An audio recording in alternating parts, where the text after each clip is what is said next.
اللہ نے فرمایا کہ آپ جب بھی یہ کہیں کہ میں کل کوئی کام کرنے والا ہوں، آئندہ کوئی کام کرنے والا ہوں، تو ساتھ میں انشاءاللہ بھی کہیں۔ تو آپ صلی اللہ علیہ وسلم کے ذریعے پوری امت کو یہ تعلیم دینا مقصود تھا کہ کسی بھی کام جو آپ کو فیوچر میں کرنا ہو اس کے ساتھ انشاءاللہ کہیں، تب اللہ کی مدد بھی ساتھ میں رہتی ہے۔ تو اس صورت میں اصحاب کہف سے ہی ان کا ذکر شروع ہوتا ہے۔ ایک ظالم اور مشرک بادشاہ تھا جو شرک بھی کیا کرتا تھا، لوگوں سے شرک کروایا کرتا تھا، لیکن ان کی حکومت میں، اس بادشاہ کی، ظالم بادشاہ کی حکومت میں چند ایسے نوجوان تھے جو توحید پرست تھے، توحید کے ماننے والے تھے، ایک اللہ کی عبادت کرنے والے تھے، ایک اللہ کو ماننے والے تھے، توحید کے قائل تھے۔ تو یہ بادشاہ ان توحید موحد نوجوانوں کو پریشان کیا کرتا تھا، کیونکہ وہ چاہتا تھا یہ مشرک بن جائے۔ تو ان موحد نوجوانوں نے کیا کیا، یہ لوگ ایک غار میں جا کر چھپ گئے کہ بادشاہ قتل نہ کر دے، ہمیں نقصان نہ پہنچائے، ایک غار میں جا کر چھپ گئے۔ وہاں اللہ تعالیٰ نے ان پر نیند طاری کر دی، اور تقریباً 309 سال تک اللہ تعالیٰ نے اپنی قدرت سے انہیں سلائے رکھا۔ اللہ تعالیٰ نے فرمایا کہ وَتَرَى الشَّمْسَ إِذَا طَلَعَتْ تَزَاوَرُ عَنْ كَهْفِهِمْ ذات اليمين واذا غربت تقرضهم ذات الشمال وهم في فجوة من ذلك من آیات اللہ۔ غار اور جو کیو ہے وہ اس کی صورت بھی اس طرح تھی کہ ہوا آنے کی پوری جگہ وہاں پہ تھی، اور جب سورج طلوع ہوتا تو دائیں طرف روشنی پڑتی، اندر غار کے اندر دائیں حصے میں روشنی پڑتی، جب غروب ہوتا تو بائیں حصے میں روشنی پڑتی، اور وہ لوگ بیچ میں بالکل سوئے ہوئے تھے، یعنی ڈائریکٹ دھوپ ان کے جسم پر نہیں پڑ رہی تھی۔ تو اللہ تعالیٰ نے ان کے جسم کی حفاظت کی اور ان کے سانس لینے کا بھی انتظام کیا، اور 309 سال تک وہ لوگ اسی طرح سوتے رہے۔ پھر کیا ہوا کہ بیدار جب ہوئے اتنے سالوں کے بعد، تو ایک دوسرے سے سوال کرنے لگے، کم لبثتم، کہ آپ تم لوگ کتنے دن رہے یہاں پر، یعنی کتنے دیر سے ہم لوگ سو رہے ہیں یہاں پر۔ تو کسی نے کہا، ان میں سے ان لوگوں نے کہا، لبثنا یوما او بعض یوم، ہم شاید ایک دن یا کچھ گھنٹے ہی سوئے ہیں۔ تو پھر انہیں تو معلوم نہیں تھا اتنے سال گزر گئے، تو انہوں نے کیا کہا کہ بھائی ایک ساتھی کو بھیجا کہ آپ جائیں اور ہمارے لیے کھانا لے کر آئے، کیونکہ اب سب نیند سے اٹھے تھے تو انہیں بھوک لگ رہی تھی، اور ان سے یہ کہہ دیا کہ بھائی آپ جائیں اور باہر شہر میں کسی کو پتہ نہیں چلنا چاہیے ہم کھائیں، ایک تو پاکیزہ حلال روزی تلاش کیجیے اور کسی کو پتہ نہ چلے کہ ہم لوگ چھپے ہوئے اور کس جگہ پر ہے، کیونکہ انہیں ڈر تھا کہ وہ بادشاہ جو ہے ہمیں سزا دے گا۔ تو وہ شخص جاتا ہے اور بازار سے جب سامان خریدتا ہے، تو جب وہ پیسے دیتا ہے تو وہ 309 سال پرانے سکے دے رہا ہے، تو اب لوگوں کو پتہ چل جاتا ہے کہ بھئی یہ کہاں سے آ گئے، یہ سکے اس کے پاس کہاں سے آ گئے، یہ پیسے اس کے پاس کہاں ہیں۔ تو پھر اب لوگوں کو پورے شہر میں پتہ چل جاتا ہے کہ بھئی یہ تو ایسا معجزہ ہوا ہے، یہ تو کرامت ہوئی ہے کہ بھئی 300 سال سے زائد ہو گئے ہیں، ابھی تک یہ لوگ زندہ ہے اور یہ لوگ سو رہے تھے۔ اور اللہ کی قدرت دیکھیں کہ وہ جو بادشاہ تھا جن کے ڈر سے یہ لوگ چھپے تھے، وہ تو موت بھی آ گئی اس کو اور ختم بھی ہو گیا، ظاہر ہے 309 سال گزر گئے، اس کی حکومت بھی ختم۔ اور اب جب یہ بیدار ہوئے تو اس حکومت میں بیدار ہوئے ہیں جس حکومت کا بادشاہ موحد تھا اور توحید کا قائل تھا۔ تو اس بادشاہ کو جب پتہ چلا کہ ایسے توحید کے ماننے والے لوگ ہیں تو ان کو بلاتا ہے وہ، اور ان کا مکمل اکرام کرتا ہے، اعزاز کرتا ہے۔ بہرحال اصحاب کہف کی تعداد کتنی تھی، تو اللہ نے فرمایا کہ قل ربی اعلم بعدتہم، یہ ٹھیک علم تو اللہ ہی کے پاس ہے کہ وہ نوجوانوں کی تعداد کتنی تھی، لیکن مختلف روایتوں سے معلوم چلتا ہے، حضرت عبداللہ بن عباس رضی اللہ عنہ نے بھی جیسا فرمایا کہ ان کی تعداد 7 تھی۔ اس کے بعد 2 آدمیوں کا قصہ ہے آیت نمبر 32 میں، وَضْرِبْ لَهُم مَثَلَ الرَّجُلَيْنِ جَعَلْنَا لِأَحَدِهِمَا جَنَّتَيْنِ مِنْ أَعْنَابٍ وَحَفَفْنَاهُمَا بِنَخْلٍ وَجَعَلْنَا بَيْنَهُمَا زَرْعًا۔ 2 آدمی تھے، ایک کے پاس مال و دولت سے کی ایک کے اندر محبت آ جاتی ہے، اور وہ اللہ کا یعنی اللہ کی نافرمانی کرتا ہے اور مال و دولت کو ہی سب کچھ سمجھنے لگتا ہے۔ اور ایک دوسرا شخص ہے جو دیندار تھا، اس نے اپنے مال کو اللہ کے راستے میں خرچ کیا، تو وہ مومن بندہ اس کو سمجھایا کرتا تھا کہ بھئی تم صرف مال و دولت سے ہی محبت کرتے ہو، اسے ہی تم نے سب کچھ سمجھ لیا ہے، حالانکہ تمہاری حیثیت کیا تھی، تم تو ایک نطفے سے اللہ نے تمہیں بتایا اللہ کے ساتھ شرک نہ کرو، اللہ کی اطاعت کرو۔ لیکن وہ نہیں مانتا تھا، اور اسے لگتا تھا کہ اس کا مال و دولت جو ہے کبھی ختم نہیں ہونے والی ہے، اس کے پاس جو مال ہے، دولت ہے، وہ ہمیشہ رہے گی۔ تو پھر یہی معاملہ رہا کہ آخر میں اس وقت اسے احساس ہوا کہ جب اللہ تعالیٰ نے ان تمام نعمتوں کو اس شخص سے چھین لیا۔ اس کے بعد آیت نمبر 46 میں اللہ نے فرمایا، المال والبنون زینت الحیات الدنیا، کہ یہ جو مال ہے اور دنیاوی مال ہے، اولاد ہے، یہ تب تو دنیا کی زینت ہے، یعنی یہ اس کو بقا حاصل نہیں ہے، یہ چیزیں ایک دن ختم ہوگی، مال و دولت ختم ہوگی، اولاد ختم ہو جائے گی، اور ساری رشتہ داریاں اور ساری مخلوقات ختم ہو جائیں گی، لیکن جو چیز باقی رہنے والی ہے وہ اللہ کے نزدیک بہتر ہے ثواب کے اعتبار سے بھی، اور وہ باقی رہنے والی چیز کیا ہے، وہ انسان کے اچھے اعمال ہے۔ لہٰذا اچھے اعمال سے دل لگانا چاہیے، اچھے اعمال میں اپنے آپ کو مصروف رکھنا چاہیے، یہ ہمیشہ ہمیشہ باقی رہنے والے، باقی مال دولت تو کب ختم ہو جائے پتہ ہی نہ چلے۔ آیت نمبر 60 سے حضرت موسیٰ علیہ السلام اور حضرت خضر علیہ السلام کا قصہ ذکر کیا گیا ہے۔ وَإِذْ قَالَ مُوسَىٰ لِفَتَاهُ لَا أَبْرَحُ حَتَّىٰ أَبْلُغَ مَجْمَعَ الْبَحْرَيْنِ أَوْ أَمْضِيَ حُقُبًا۔ ہوا یہ کہ ایک شخص نے حضرت موسیٰ علیہ السلام سے یہ سوال کیا کہ سب سے زیادہ علم رکھنے والا اس وقت کون ہے دنیا میں؟ سب سے زیادہ علم رکھنے والا؟ تو حضرت موسیٰ علیہ الصلوۃ والسلام نے فرمایا کہ میں، حالانکہ انہوں نے حقیقت کے مطابق ہی بات کہی، یعنی کوئی غلط بات اس اعتبار سے نہیں کہی کہ یہ ان کے اندر علیاذ باللہ تکبر ہو، نبی تو ان چیزوں سے پاک ہے، معصوم ہے، تو انہوں نے حقیقت کے اعتبار سے ہی بات کہی کہ میں سب سے زیادہ علم والا ہوں۔ کیوں؟ کیونکہ وہ نبی تھے، اور جو نبی ہوتے ہیں انہی کے پاس سب سے زیادہ علم ہوتا ہے۔ لیکن پھر بھی اللہ تعالیٰ کو یہ بات پسند نہیں آئی کہ حضرت موسیٰ کو چاہیے تھا کہ وہ ڈائریکٹ یہ کہتے ہیں کہ اللہ رب العالمین بہتر جانتا ہے۔ تو اللہ رب العالمین نے حضرت موسیٰ علیہ الصلوۃ والسلام کو حکم دیا کہ میرا ایک بندہ ہے خضر، اس کے پاس جاؤ اور اس سے علم حاصل کرو، اور اللہ تعالیٰ نے فرما دیا اس سے ملاقات ایسی جگہ پر ہوگی جہاں دو دریا ملتے ہیں، وہاں پر حضرت موسیٰ علیہ الصلوۃ والسلام روانہ ہوتے ہیں پھر، اور حضرت خضر کے پاس پہنچتے ہیں، اور ان کے پاس پہنچنے کے بعد انہیں بتاتے ہیں کہ میں کیوں آیا ہوں، اور پھر ان سے کہتے ہیں کہ آپ کے پاس جو علم ہے اللہ نے دیا ہے اس سے مجھے سکھائیے۔ تو حضرت خضر کہتے ہیں کہ ہم اس شرط میں سکھائیں گے کہ تم میرے ساتھ رہو، لیکن جب تک میں جو کچھ بھی کروں گا تم مجھ سے سوال نہیں کرو گے کہ میں نے ایسا کیوں کیا، جب تک کہ میں خود تمہیں نہ بتاؤں کہ میں نے کیوں کیا۔ تمہیں سوال نہیں کرنا ہے، تم سوال کرنے لگو گے تو پھر ہم الگ ہو جائیں گے، ہم نہیں سکھائیں گے، ہم ساتھ میں سفر نہیں کریں گے۔ بہرحال سفر شروع ہوتا ہے تو حضرت خضر علیہ السلام 3 کام کرتے ہیں۔ یہ سب سوار ہوتے ہیں ایک کشتی پر، تو حضرت خضر اٹھ کر اس کشتی کا ایک تختہ توڑ دیتے ہیں۔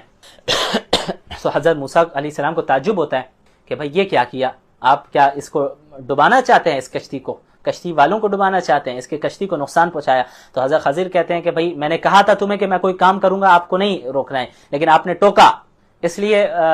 اب معاملہ ختم کرتے ہیں۔ تو حضرت موسیٰ علیہ السلام نے فرمایا کہ نہیں، میں بھول گیا تھا، ایسی چیز پہ میری پکڑ نہ کیجئے جس میں میں بھول گیا تھا، میں اور سوال نہیں کروں گا۔ بہرحال حضرت خضر علیہ السلام اور پھر حضرت موسیٰ علیہ السلام روانہ ہوتے آگے بڑھتے ہیں، ایک بچے کے پاس پہنچتے ہیں، اس بچے کو حضرت خضر قتل کر دیتے ہیں۔ حضرت موسیٰ علیہ السلام کو تعجب ہوتا ہے یہ کیا کیا آپ نے، یہ تو شریعت کے خلاف عمل ہے صریح، اور آپ نے ایک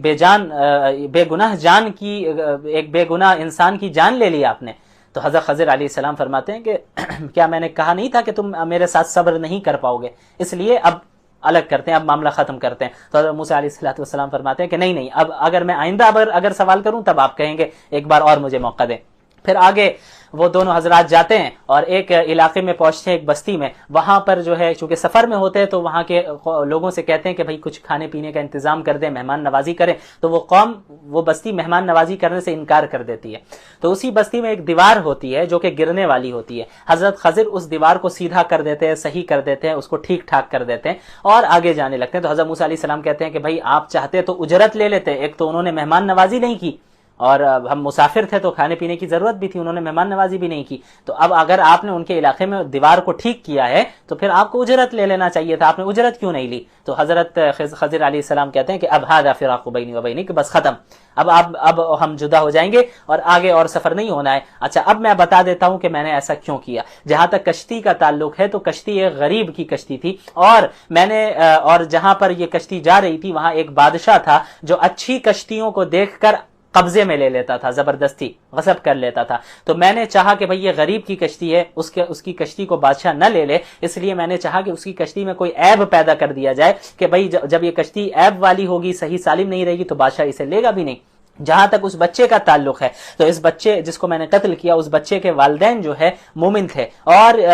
یہ اگر بچہ زندہ رہتا تو بڑے ہو کر اپنے والدین کو بھی سرکشی میں اور کفر میں مبتلا کر دیتا۔ تو اللہ رب العالمین نے چاہا کہ اس اولاد کے بدلے اللہ تعالیٰ انہیں اور بہترین اولاد دے جو انہیں ایمان پر قائم رکھے، ان کے ساتھ حسن سلوک کرے۔ جہاں تک اس دیوار کا تعلق ہے تو یہ دیوار 2 یتیم بچوں کی تھی، جس دیوار کے نیچے ان کے والد نے ان کے لیے خزانہ دفن کیا ہوا تھا۔ ان کا باپ، ان کا والد جو تھا وہ بہت نیک تھا، ان 2 بچوں کے لیے، ان یتیموں کے لیے انہوں نے اپنے مال کو، خزانے کو دفن کر کے رکھا تھا۔ تو میں نے چاہا کہ اس دیوار کو ٹھیک کر دیا جائے تاکہ جب یہ جوان ہو تو اس وقت اپنے خزانے کو باہر نکالے، یعنی اگر دیوار گر جاتی تو خزانہ باہر آ جاتا، اور ابھی چھوٹے ہیں یہ لوگ قبضہ کر سکتے تھے، بچے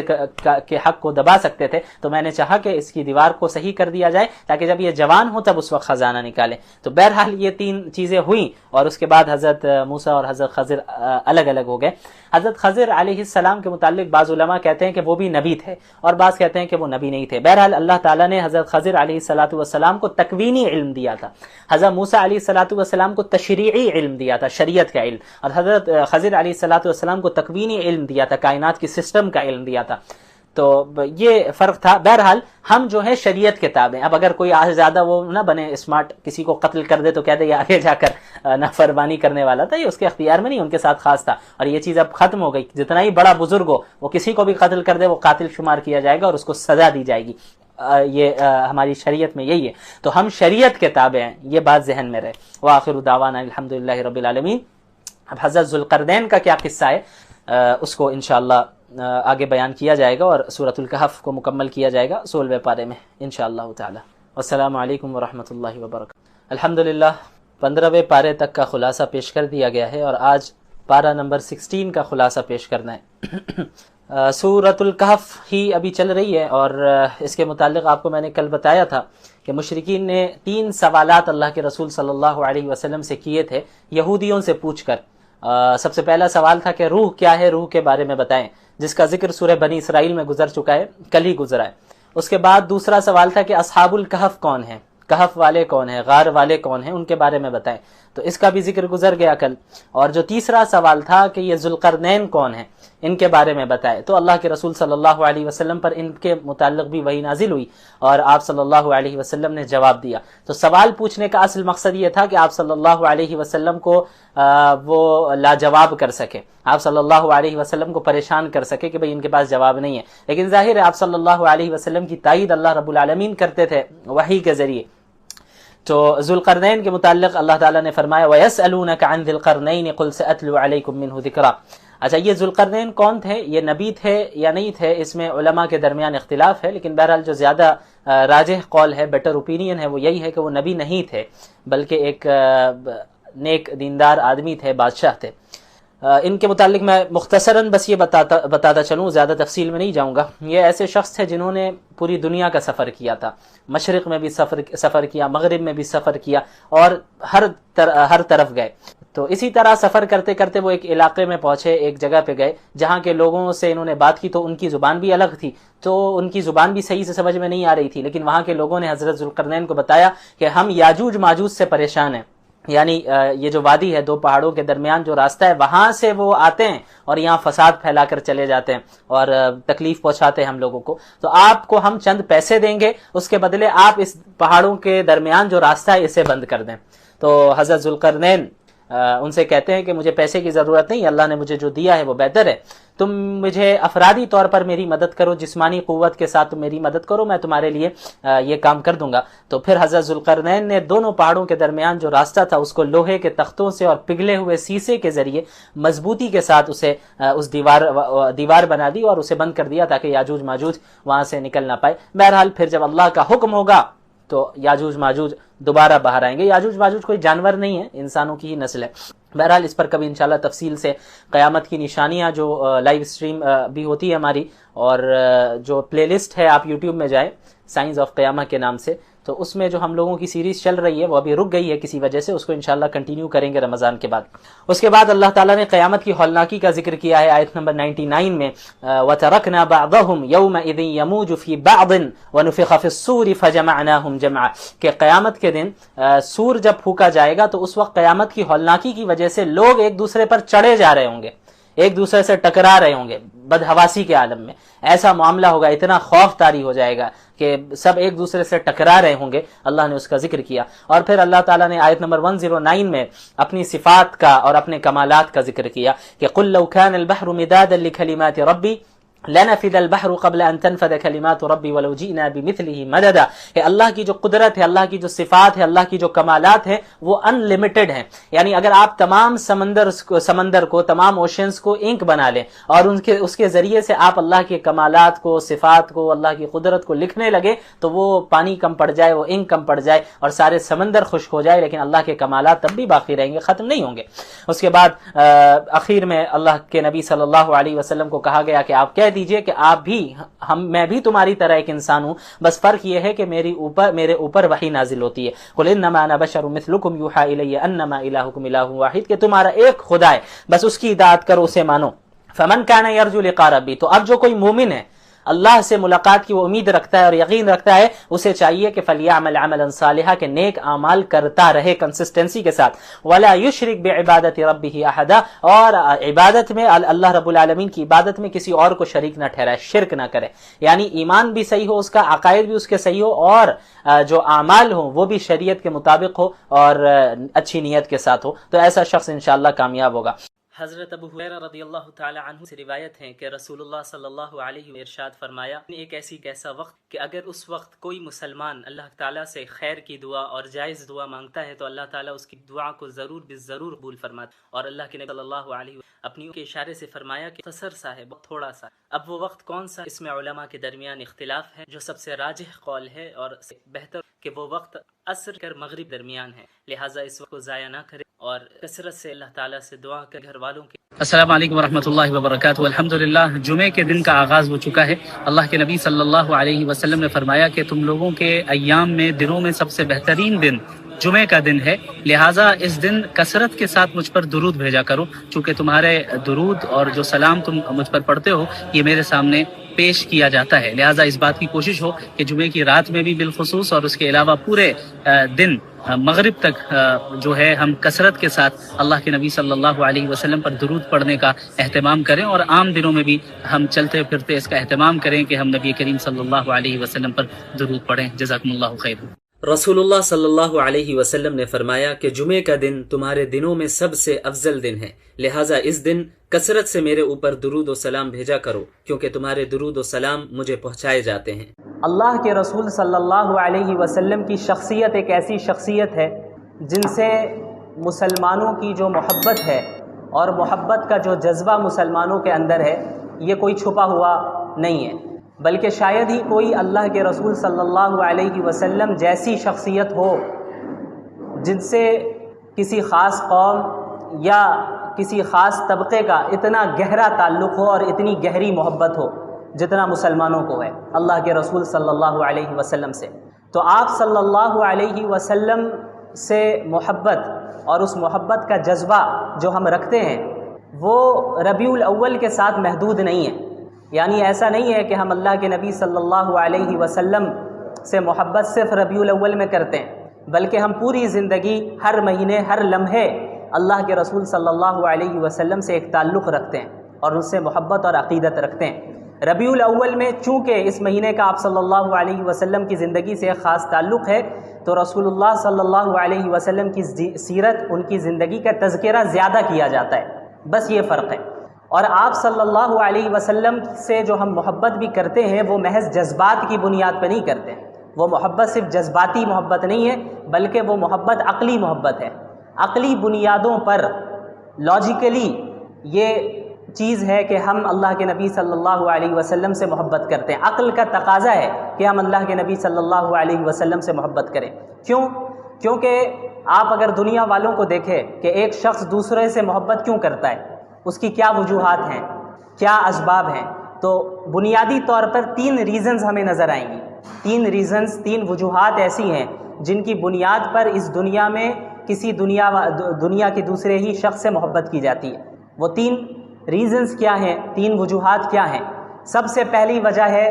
کہ جس سے محبت کی جا رہی ہے اس سے ہم نے محبت اس کے احسان کی بنیاد پہ کیا، کہ کسی شخص نے کسی دوسرے پر احسان کیا ہوا ہے تو جس پر احسان کیا گیا اسے ایک عقیدت ہو گئی، ایک محبت اس شخص سے جس نے اس کے اوپر احسان کیا ہے۔ دوسری وجہ کیا ہوتی ہے کہ ہم کسی کے اخلاق سے اور اس کے کردار سے متاثر ہو کر اس سے محبت کرنے لگتے ہیں، اس کے کیریکٹر سے متاثر ہو کر ہم محبت کرنے لگتے ہیں، یہ دوسری وجہ ہوئی۔ اور تیسری وجہ کیا ہے کہ ہم سامنے والے کی خوبصورتی کو دیکھ کر اس سے محبت کرنے لگتے ہیں۔ یہ 3 بنیادی وجوہات ہیں کہ اس دنیا میں ان وجوہات میں سے کسی ایک وجہ سے یا زیادہ سے زیادہ 2 وجہ سے، بہت کم ایسے سچویشنز ہیں جہاں پر تینوں وجہ پائی جائے اور اس سے انسان محبت کرتا ہے۔ تو اب ہم ان تینوں چیزوں کو رسول اللہ صلی اللہ علیہ وسلم کی زندگی میں دیکھتے ہیں، اور جب ہم اللہ کے نبی صلی اللہ علیہ وسلم کی زندگی کا مطالعہ کرتے ہیں اور ان کی شخصیت کو دیکھتے ہیں اور جانتے ہیں تو ہمیں معلوم چلتا ہے کہ رسول اللہ صلی اللہ علیہ وسلم کی ذات میں یہ تینوں چیزیں بیک وقت موجود ہیں، ایٹ اے ٹائم یہ تینوں ریزنز موجود ہیں، اور بدرجہ اتم موجود ہے۔ مثال کے طور پر سب سے پہلی جو ریزن ہم نے بتائی وہ ہے احسان۔ کوئی کسی پر احسان کرے تو ہمیں اس سے محبت ہوتی ہے۔ اب آپ مجھے یہ بتائیں کہ ہم تو کوئی انسان اگر چھوٹا موٹا احسان بھی کرے تو اس سے متاثر ہو کر اس سے محبت کرنے لگتے ہیں، لیکن اللہ کے رسول صلی اللہ علیہ وسلم سے زیادہ بڑا احسان پوری انسانیت پر کس نے کیا؟ کسی نے نہیں۔ پوری انسانیت تاریکی میں، گمراہی میں مبتلا تھی، جہنم کے دہانے پر کھڑی تھی، لیکن اللہ کے رسول صلی اللہ علیہ وسلم کی بعثت ہوتی ہے اور آپ صلی اللہ علیہ وسلم کے ذریعے سے اللہ تعالیٰ نے پوری انسانیت کو راہ دکھائی۔ اگر اللہ کے رسول صلی اللہ علیہ وسلم نہیں آتے تو کیا ہمیں زندگی گزارنے کا طریقہ معلوم ہوتا؟ نہیں معلوم ہوتا۔ اور خصوصاً آپ جب ان واقعات کا مطالعہ کریں جب اللہ رب العالمین نے محمد الرسول اللہ صلی اللہ علیہ وسلم کو بعض ایسے اختیارات دیے کہ اگر آپ کہیں تو آپ کے دشمنوں کو ابھی ہلاک کر دیا جائے، ختم کر دیا جائے۔ طائف کا واقعہ ہم سب جانتے ہیں کہ کس طریقے سے اللہ کے نبی صلی اللہ علیہ وسلم کو طائف میں لہو لہان کیا گیا، ان کے پیچھے اوباشوں کو لگایا گیا، ان پر پتھراؤ کیے گئے، اور آپ صلی اللہ علیہ وسلم کے جسم سے خون بہتا رہا، یہاں تک کہ اللہ رب العالمین نے فرشتے کو بھیجا۔ صحیح روایت ہے، صحیح حدیث ہے، جس سے معلوم چلتا ہے کہ اللہ نے یہ اختیار دیا محمد الرسول اللہ صلی اللہ علیہ وسلم کو کہ اگر آپ چاہیں تو طائف والوں کو ابھی ختم کر دیا جائے، ابھی ختم کر دیں۔ تو اللہ کے نبی صلی اللہ علیہ وسلم نے فرمایا کہ نہیں، مجھے امید ہے کہ ان کی نسل سے ایسے افراد آئیں گے جو اللہ ماننے والے ہوں، اللہ کو ماننے والے ہوں گے۔ مسلمانوں کا کیا حال ہے؟ مسلمانوں کے متعلق اللہ کے نبی صلی اللہ علیہ وسلم نے پوری امت کے لیے، یعنی قیامت تک جتنے مسلمان آنے والے ہیں، صرف صحابہ نہیں، صحابہ کے لیے بھی، میرے لیے بھی اور آپ کے لیے بھی اپنے راتوں میں دعائیں کیا کرتے تھے۔ حضرت عائشہ رضی اللہ عنہا کا واقعہ معروف ہے کہ ایک مرتبہ اللہ کے نبی صلی اللہ علیہ وسلم نے ان کے لیے دعا فرمائی کہ یا اللہ حضرت عائشہ کے اگلے پچھلے تمام گناہوں کو معاف فرما دے۔ تو اس دعا سے اتنی زیادہ حضرت عائشہ خوش ہوئی کہ ہنستے ہنستے سر بھی جھکا دیا انہوں نے کہ اللہ کے نبی دعا فرما رہے ہیں میرے لیے، اور وہ بھی ایسی دعا کہ اگلے پچھلے تمام گناہوں کو معاف فرما دیں، کتنی بڑی بات ہے۔ تو اللہ کے نبی صلی اللہ علیہ وسلم نے فرمایا کہ عائشہ تمہیں اس دعا سے خوشی ہوئی؟ ظاہر ہے خوشی ہوئی۔ تو اللہ کے نبی صلی اللہ علیہ وسلم نے فرمایا کہ خدا کی قسم یہ وہ دعا ہے جو میں اپنی پوری امت کے لیے ہر وقت مانگتا ہوں، یعنی میرے لیے اور آپ کے لیے بھی اللہ کے نبی صلی اللہ علیہ وسلم یہ دعا مانگا کرتے تھے۔ یہ دعا آپ صلی اللہ علیہ وسلم اللہ رب العالمین سے مانگا کرتے تھے۔ ہم لوگوں پر کتنے احسانات اللہ رب العالمین نے اللہ کے نبی صلی اللہ علیہ وسلم کے ذریعے کروائے۔ اب آپ ایک جو اللہ کے نبی صلی اللہ علیہ وسلم نے کیا فرمایا، ایک صحیح روایت میں ہے کہ ہر نبی کو ایک دعا دی گئی، ایسی دعا جسے اللہ کبھی ریجیکٹ نہیں کرے گا۔ یعنی انبیاء کی دعا تو ایسی قابل قبول ہوتی ہے، لیکن اللہ رب العالمین اس بات کا پابند نہیں ہے کہ وہ نبی کی ہر دعا کو قبول کر لے۔ اللہ کرے گا، اپنے فضل سے کرے گا، اللہ تو کسی کا پابند نہیں ہے، لیکن اللہ رب العالمین نے ہر نبی کو ایک ایسی دعا دی ہے جس کے متعلق اللہ نے خود فرمایا کہ یہ ایک ایسی دعا ہوگی جسے میں ریجیکٹ نہیں کروں گا۔ تو انبیاء نے، پچھلے انبیاء نے ان دعاؤں کا استعمال کیا، حضرت نوح علیہ السلام نے بھی اور دیگر انبیاء نے بھی۔ حضرت نوح علیہ السلام 950 سال تک انہوں نے اپنی قوم میں دعوت کا کام کیا، لوگوں کو اسلام کی طرف بلایا، لیکن ماننے والے بہت تھوڑے رہے۔ ہر طرح سے کوشش کی، لیکن نہ ماننے والے جو تھے انہوں نے ہر طرح سے انہیں تکلیف پہنچائی۔ آخر کار اللہ حضرت نوح نے دعا کی کہ اللہ اب انہیں ہلاک کر دیں، اب انہیں ختم کر دیں، اور پھر اللہ رب العالمین نے انہیں ہلاک کیا، کیونکہ ایک ایسی دعا انبیاء کو ملی جو کبھی ریجیکٹ نہیں ہوتی۔ اللہ کے نبی محمد الرسول اللہ صلی اللہ علیہ وسلم نے کیا فرمایا کہ اس دعا کو میں نے ابھی تک اس دنیا میں استعمال نہیں کیا ہے، اس آپشن کو میں نے ابھی تک استعمال نہیں کیا، حدیث کا مفہوم ہے،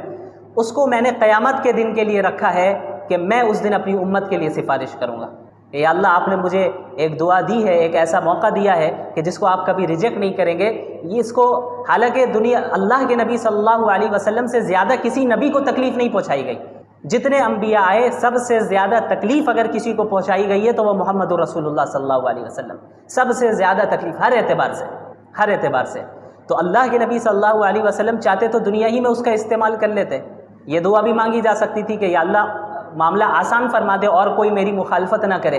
معاملہ آسان فرما دے، مجھے تکلیف نہ دی جائے، میرے گھر والوں کو شہید کیا جا رہا ہے، تکلیف پہنچائی جا رہی ہے، صحابہ کو شہید کیا جا رہا ہے، یہ نہ ہو، یہ بھی مانگی جا سکتی تھی یہ دعا۔ لیکن اللہ کے نبی صلی اللہ علیہ وسلم نے اس آپشن کو محفوظ رکھا، بچا کے رکھا کہ قیامت کے دن پوری امت کے لیے سفارش کروں گا، کہ آپ نے جو یا اللہ آپشن دیا تھا، اختیار دیا تھا، وہ میں آج اختیار کرتا ہوں، اور میری امت کو جو ہے اپنے فضل سے اس کی مغفرت فرما دے۔ تو یہ اس سے بڑا احسان